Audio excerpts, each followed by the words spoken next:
Hello, I'm Alexia, and I'm a master's student at King's College London studying intelligence and international security.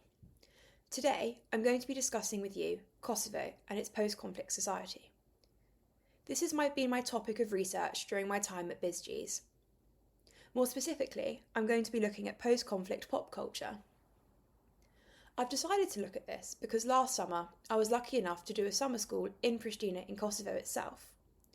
Focused on peace building and negotiations in post-conflict societies, I had lectures from international speakers but also local ones, and these are the ones that stuck with me and struck me the most. These individuals had lived through the war and they'd never forgotten it, and it is part of them, but they still are doing such amazing things. They haven't let it stop them. Outside of the classroom, we also did multiple excursions, including a trip to an exhibition called Once Upon a Time and Never Again. This stuck with me, but for a different reason. It was extremely harrowing.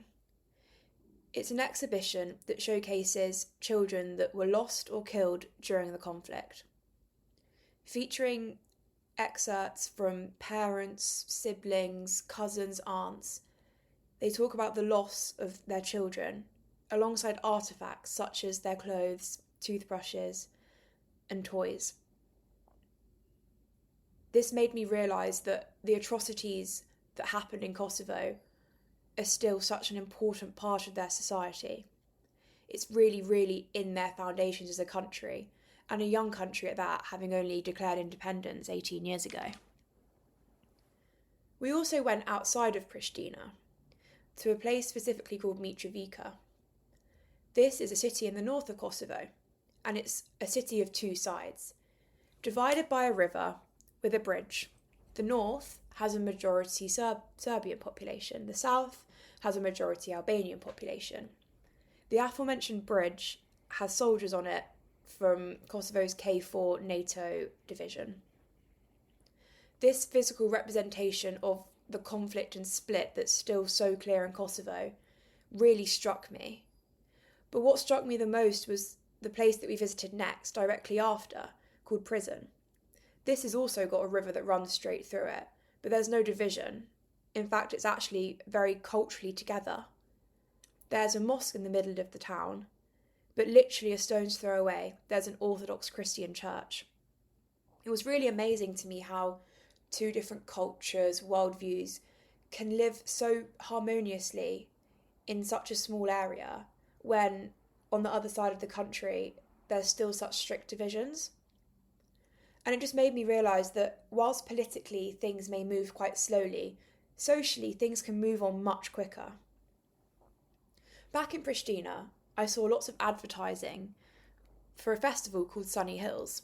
Now, I'm afraid to say that before I went to Kosovo, I'd never heard of it before. But locals, both young and old, were not shy about talking about it and telling me all about the exciting event.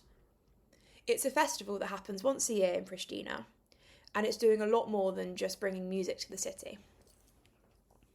When the Balkans are just discussed internationally, the framing is almost always political and almost always backwards looking as well.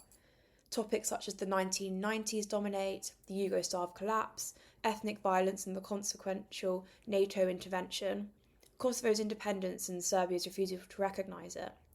And Kosovo in particular is still described as unfinished, partially recognised, fragile, and a dispute just waiting to flare up. And politically, those tensions are still there. But here's the issue. When a country is constantly framed through instability, that becomes its defining image. It narrows how outsiders see it, and it freezes it in time.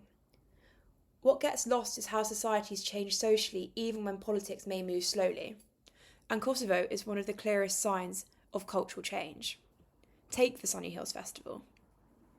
It was founded in 2018 by Dukagjin Lipa, a native Kosovar, and her family. It has become one of the largest musical festivals in the region. International headliners perform there, tens of thousands attend, and the diaspora flies in from all over Europe. And whilst on the surface it may just be a festival, in the context of Kosovo, it does something more subtle. For decades, Kosovo has been positioned as peripheral. It's seen as small, contested, and politically complicated. But Sunny Hills reverses that dynamic. For a few days, Prishtina becomes the centre. It hosts and attracts and it sets the stage. And crucially, the festival doesn't define itself as a festival of war or recovery. It doesn't make trauma its forefront. It doesn't frame itself as resilient. It simply represents Kosovo as being culturally quite current. It's important because cultural diplomacy isn't always explicit. It doesn't always look like ambassadors and negotiations, and sometimes it just looks like normal participation in global life. And when international artists perform in Kosovo, it feels like any other festival anywhere in Europe. And as such, it quietly challenges the idea that Kosovo is exceptional and fragile. It becomes familiar instead of a foreign place far away. And Sunny Hills is a clear example, but it's also not the only one. Dokufest in Prison has grown into one of Southeast Europe's leading documentary film festivals. And each year, filmmakers from across the region and beyond gather. Prison's historic centre fills with screenings and discussions and international audiences. Also, Prefest back in Prishtina builds regional film networks and promotes Balkan cinemas internationally. Autostrada Binale brings contemporary art into public spaces, drawing international curators and artists into Kosovo's cultural scene. Individually, these events are just cultural experiences, but collectively they work together to shift the perception. For years, the Balkans have been described as volatile, as Europe's unresolved problem child. But festivals like these show that there's something different. Kosovo has infrastructure, it has organisation, it has creative industries and cross-border collaboration.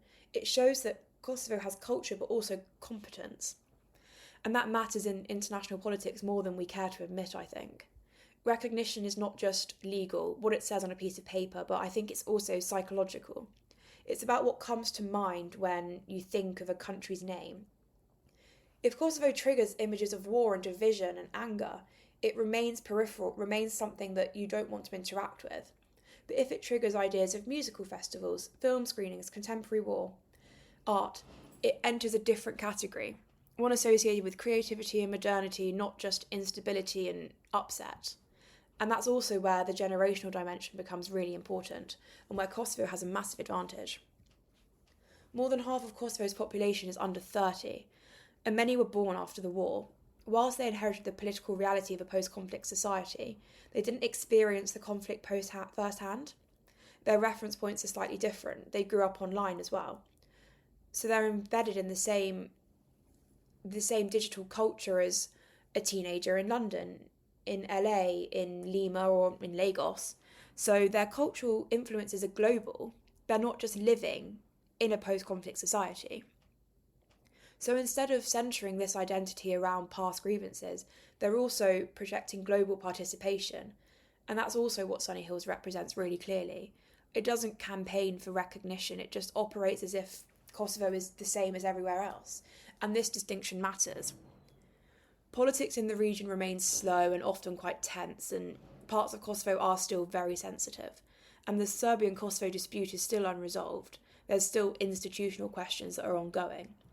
But cultural life hasn't waited for these issues to settle. It's moved on. There's a whole new generation. Through festivals like Sunny Hills, Dokufest, Prefest and Autostrada, Kosovo is presenting itself as organised and creative and connected internationally. These events demonstrate capacity and show social networks. They attract audiences and professionals from outside the country, and with this comes a change in perception. International legitimacy is shaped not only by treaties but also by familiarity. When Kosovo repeatedly appears the host of a major festival or as the site of an artistic collaboration, as part, more generally, of the European cultural circuit, it becomes harder to reduce it to a conflict headline. And these festivals are not solving political disputes, nor am I trying to claim that they are, but they are expanding the frame through which Kosovo is understood. And in a region that's been long associated with fragmentation, this shift is significant. Whilst politics can debate borders and recognition, culture is a normalising presence. And sometimes normalisation moves quicker than formal resolution. And cultural diplomacy can be powerful in a way that traditional diplomacy can be too. I really hope that you've learnt something new today. I really found this an extremely interesting topic to study. Thank you so much for listening. Goodbye.